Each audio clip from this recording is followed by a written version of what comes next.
வணக்கம், welcome to the channel recipes desk. இன்றைக்கி நம்ம சுரக்காய் கோஃப்தா குழம்பு எப்படி செய்கிறது அப்படின்னு பார்க்கலாம். சாதம், இட்லி, தோசையோட வச்சு சாப்பிட்றதுக்கு ரொம்ப நல்லாயிருக்கும். ஃபர்ஸ்ட் இதுக்கு என்னென்ன பொருட்கள் தேவைன்னு பார்த்துடலாம். அதுக்கப்புறம் எப்படி செய்கிறது அப்படின்றது இந்த வீடியோவில் பார்க்கலாம். அதுக்கு முன்னால் இந்த ரெசிபீஸ் டெஸ்க் சேனலுக்கு நீங்கள் இன்னும் சப்ஸ்கிரைப் பண்ணல அப்படின்னா red colour subscribe button click பண்ணிவிட்டு பக்கத்தில் இருக்கிற பெல் ஐக்கான் ப்ரெஸ் பண்ணிக்கோங்க. அப்போ தான் நான் இனிமேல் போடுற வீடியோஸ் எல்லாமே உங்களுக்கு உடனுக்குடன் கிடைக்கும். எதையுமே மிஸ் பண்ணாமல் இன்ஸ்டண்ட்டாக பார்க்க முடியும். இப்போ இந்த டிஷ் செய்கிறதுக்கு என்னென்ன பொருட்கள் தேவைன்னு ஃபஸ்ட்டு பார்த்துடலாம்.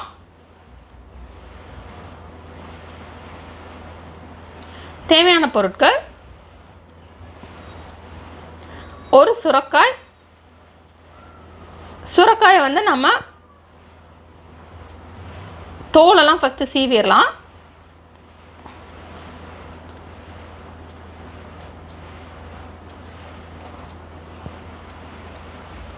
தோலை சீவிட்டு அதை நடுவில் கட் பண்ணிவிட்டு அதில் இருக்கிற அந்த விதையெல்லாம் எடுத்துடலாம்.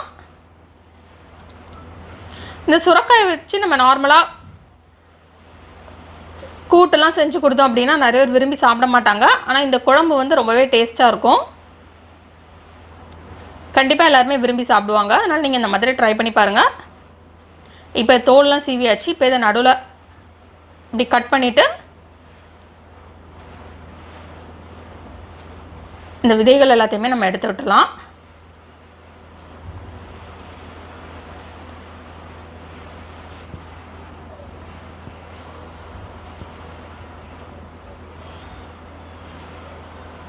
இப்போ இது எல்லாத்தையுமே எடுத்தாச்சு.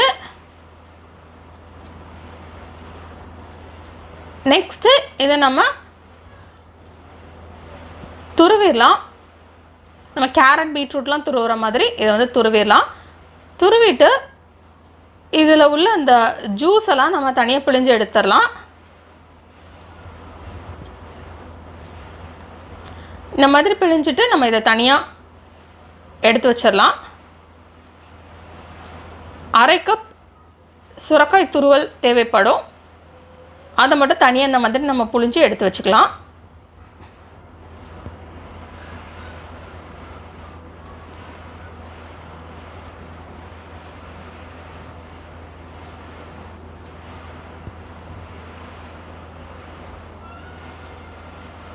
இப்போ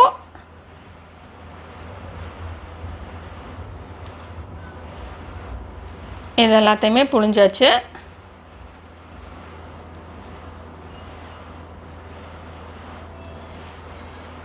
இந்த தண்ணியை வந்து நம்ம கீழே ஊற்ற வேண்டாம். இது வந்து நமக்கு தேவைப்படும்.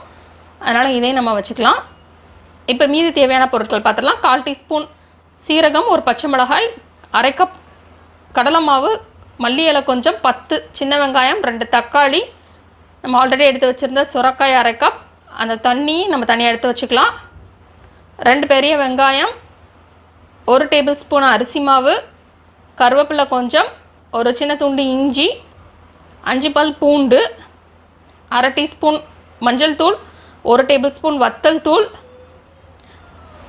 அரை டீஸ்பூன் மல்லித்தூள், 1/4 டீஸ்பூன் சீரகத்தூள். ஃபஸ்ட் நம்ம ஒரு பவுல் எடுத்துக்கலாம். எடுத்துகிட்டு அதில் நம்ம சுரக்காய் சேர்த்துடலாம். நெக்ஸ்ட் இதில் கடலை மாவு சேர்த்துடலாம். இப்போ இதில் அரிசி மாவு சேர்த்துடலாம்.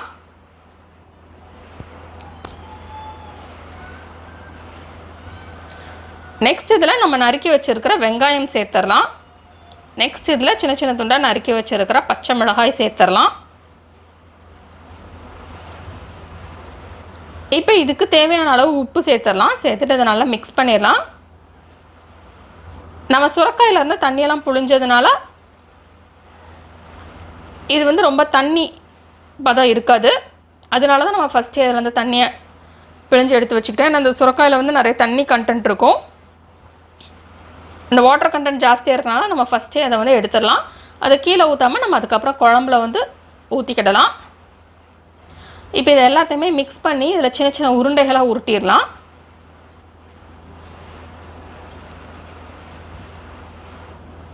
உங்களுக்கு என்ன சைஸில் வேணுமோ நீங்கள் அந்த சைஸில் உருட்டிக்கோங்க.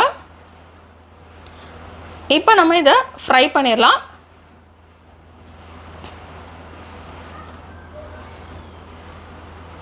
நல்லா எல்லா சைடுமே சிவக்கட்டும். அது வரைக்கும் நம்ம இதை ஃப்ரை பண்ணிடலாம்.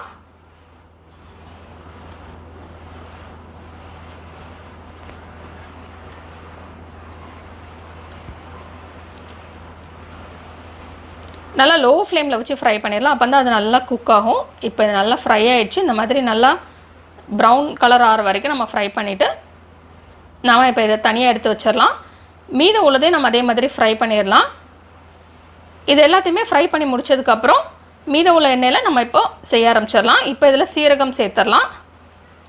இப்போ இது நல்லா பொரிஞ்சிடட்டும். நெக்ஸ்ட் இதில் சின்ன சின்ன துண்டாக நறுக்கி வச்சுருக்கிற இஞ்சி சேர்த்துடலாம். சேர்த்துட்டு அதை நல்லா ஃப்ரை பண்ணிடலாம். இப்போ இது ஃப்ரை ஆனதுக்கப்புறம் சின்ன சின்ன துண்டாக நறுக்கி வச்சுருக்கிற பூண்டு சேர்த்து ஃப்ரை பண்ணிடலாம். இப்போ இஞ்சி பூண்டு நல்லா ஃப்ரை ஆகி நல்லா ஒரு ஃப்ளேவர் வர ஆரம்பிக்கட்டும். நெக்ஸ்ட் இதில் கருவேப்பிலை சேர்த்துடலாம்.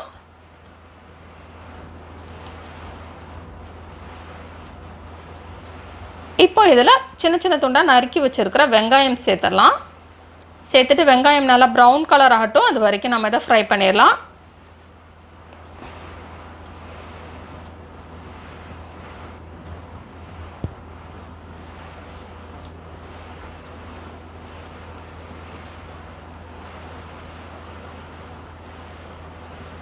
இப்போ வெங்காயம் நல்லா ப்ரௌன் கலராக சேஞ்ச் ஆகிடுச்சு. நெக்ஸ்ட் இதில் தக்காளி சேர்த்துடலாம். சின்ன சின்ன துண்டாக நறுக்கி வச்சுருக்கிற தக்காளி சேர்த்து வெங்காயத்தோடு மிக்ஸ் பண்ணிடலாம். நல்லா இந்த தக்காளியில் உள்ள பச்சை வாசனை போகட்டும். அது வரைக்கும் நம்ம இதை ஃப்ரை பண்ணிடலாம்.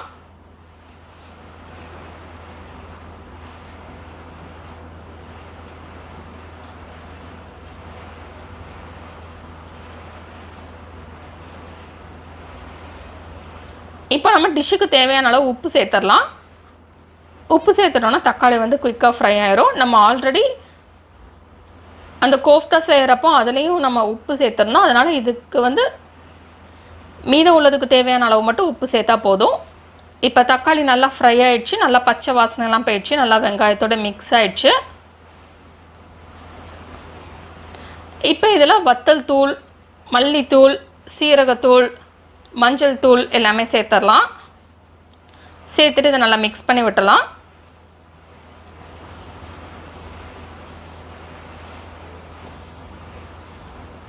இந்த தூள் வகைகளில் உள்ள பச்சை வாசனைலாம் போகட்டும். அது வரைக்கும் நம்ம இதை ஃப்ரை பண்ணிடலாம்.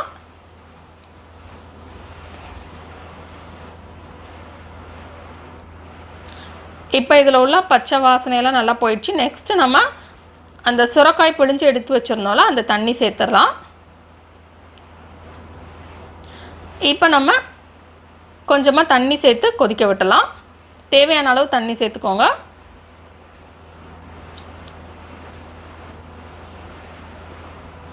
உங்களுக்கு என்ன கன்சிஸ்டன்சியில் குழம்பு வேணுமோ அதுக்கு தேவையான மாதிரி தண்ணி சேர்த்துக்கோங்க. சேர்த்துட்டு இப்போ இதை நல்லா கொதிக்க விட்டுறலாம். இது நல்லா கொதிக்கட்டும்.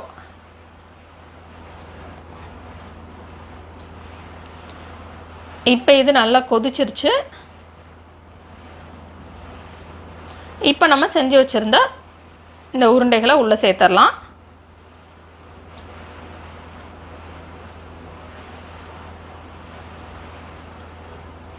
இப்போ இதை நம்ம கொதிக்க விட்டலாம்.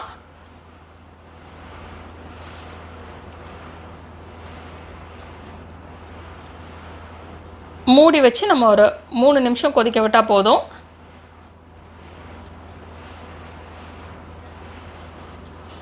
இப்போ இது நல்லா கொதிச்சிருச்சு. இப்போ நம்ம சின்ன சின்ன துண்டாக நறுக்கி வச்சுருக்கிற மல்லி இலை சேர்த்து நம்ம மிக்ஸ் பண்ணிடலாம்.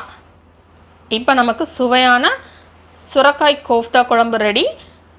இந்த குழம்போட டேஸ்ட் ரொம்பவே நல்லாயிருக்கும். சாதம், இட்லி, தோசையோட வச்சு சாப்பிட்றதுக்கு நல்லாயிருக்கும். கண்டிப்பாக சுரைக்காய் டேஸ்ட் பிடிக்காதவங்க கூட இந்த குழம்பை ரொம்பவே விரும்பி சாப்பிடுவாங்க.